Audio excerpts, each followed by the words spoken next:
Okay, hi guys. It's story time again, round 2. So get your jammies on and join me for The Legend of Sleeping Bear by Kathy Jo Wargin.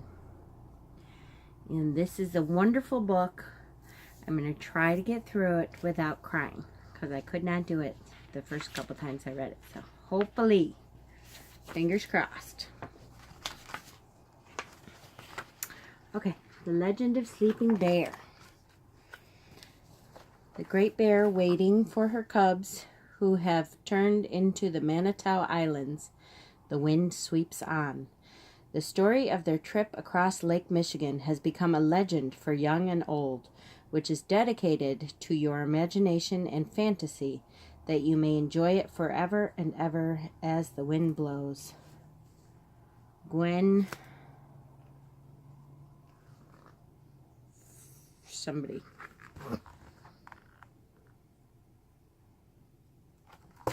So, this is a very cute book.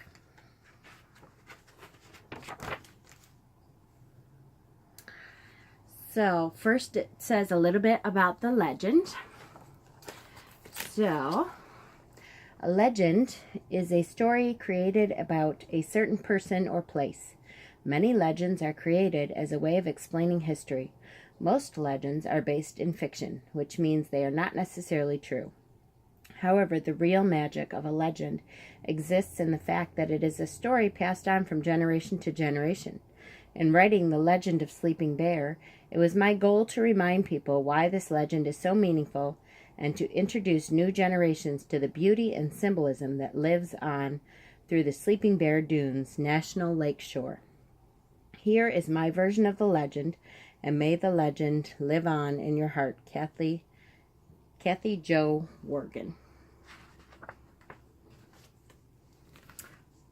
Long, long ago, before voyagers paddled canoes down rivers and streams, before mighty lumbermen cleared forests with sharp, shiny axes, before wooden ships carried sailors across great freshwater seas,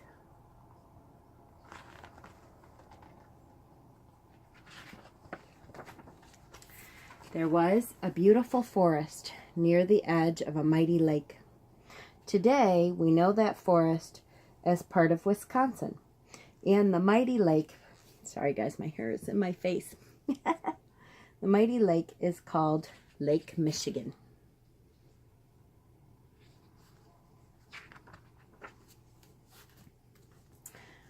But this was a time before many places had names or people. It was a time before farmers and Native Americans planted cherry and apple trees in long, neat rows. It was a time before pioneers planted colorful gardens of pumpkins, potatoes, and corn. In this forest, near the edge of the lake, lived Mother Bear. Her fur was blacker than the darkest night, and her eyes were large and round. Mother Bear had 2 cubs, and they were very soft and playful. The 3 of them lived together in a small, cozy den nestled among bluebells and buttercups. Every morning, as the wood thrush softly sang, pip, pip, pip, and the chickadees called chickadee, dee, dee, from the trees, Mother Bear and her cubs would lumber through the forest to the banks of the birch-lined stream.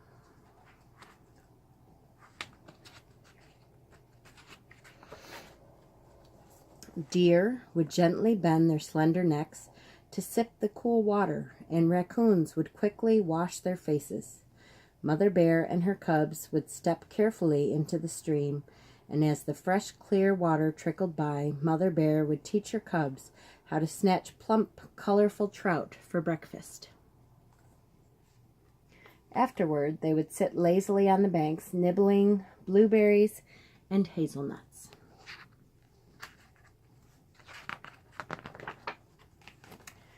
Every afternoon, Mother Bear would lead her cubs through the forest to the edge of the mighty lake. This lake was so big they could not see the other side, and the water seemed to disappear into the sky. The bears would frolic along the sandy shore, happily splashing in the shallows and chasing herring gulls. They tugged at each other's tails and took long, cool baths. Every evening Mother Bear led her cubs back to the warm, cozy den, where she cradled them in her big black paws and held them gently when they went to sleep.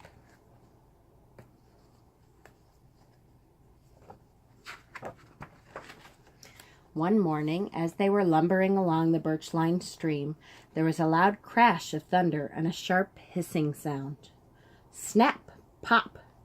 Mother Bear stood on her hind feet and stuck her nose in the air.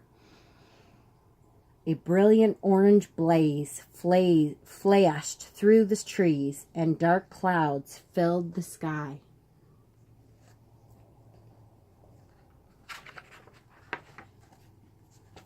Mother Bear rushed her cubs to the banks of the stream and ordered them to follow it to the shore of the mighty lake.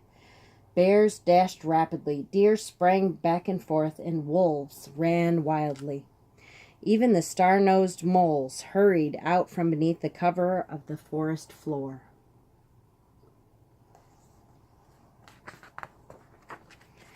As they reached the shore, Mother Bear gathered her cubs and shouted, "Children, we must go. We must swim across the mighty lake. My children, I love you so." They leapt into the water and began to swim. The lake was very deep. The water was cold. The waves were tall and the wind was strong. They paddled hard and fast.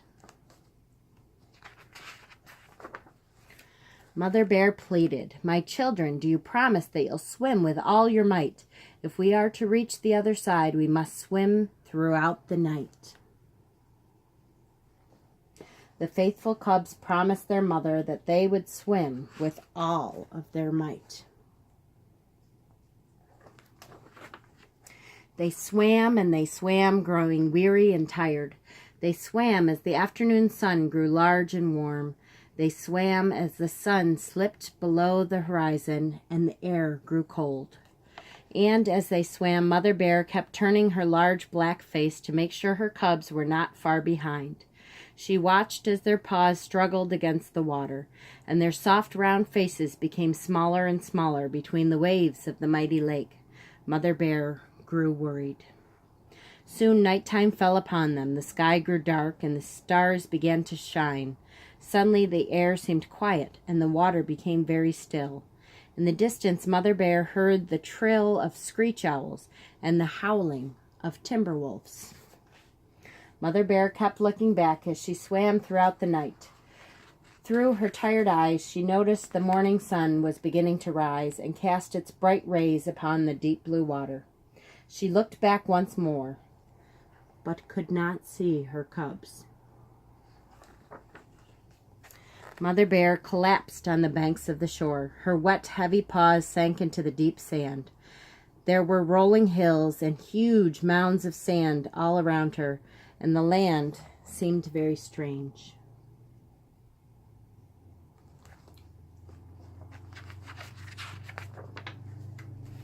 Mother Bear paced up and down the water's edge, but her cubs were nowhere to be found. Her wet fur gleamed in the fresh morning sunlight, and tears shone in her eyes. Mother Bear cried, "My children, are you coming? You are strong and you are clever. My children, can you hear me? I will wait for you forever."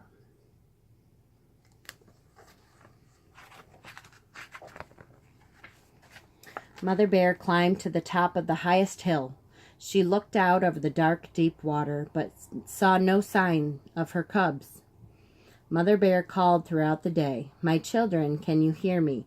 I know you must be near. My children, I am waiting, waiting high up here." Mother Bear waited until the sun set and another night fell upon her. She waited while the sun came up again in the morning.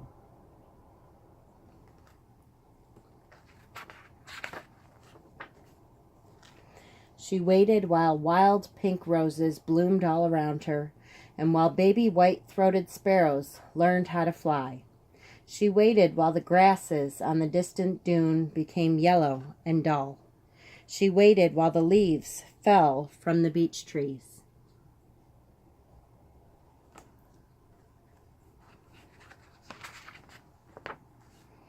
Mother Bear waited while the air grew colder and snowflakes floated down from thick, dark winter clouds. She waited and waited. Mother Bear waited, but her cubs never reached the shore.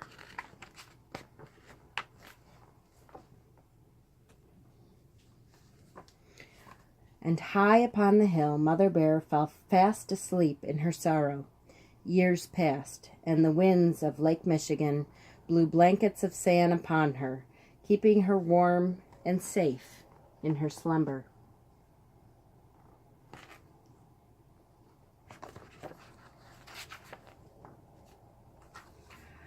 Over time, the Great Spirit of the land felt her sadness, recognizing her dedication and love for her children. With a tremendous gust of wind, the Spirit brought the cubs near shore, raising them out of the water as two magnificent islands, placing them forever within the watchful and caring eyes of Mother Bear.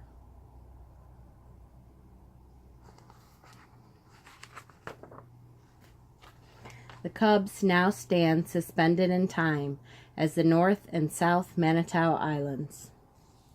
Happy to be near their mother once again, they rest in the spirit of their mother's love. Two islands of gleaming sand, edged by waters that sparkle and dance in the sunlight. Now Mother Bear can finally rest with great happiness, knowing her cubs are near.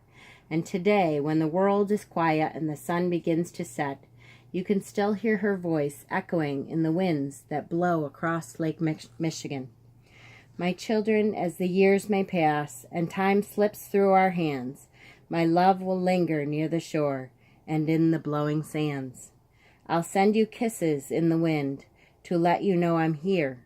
Sleeping near the water's edge, I am always near. My children, you can rest assured that we are now together, and I am watching over you and loving you forever. Almost got through it. So, and the art was done by Gisbert van Frankenhuizen. And I just love this book.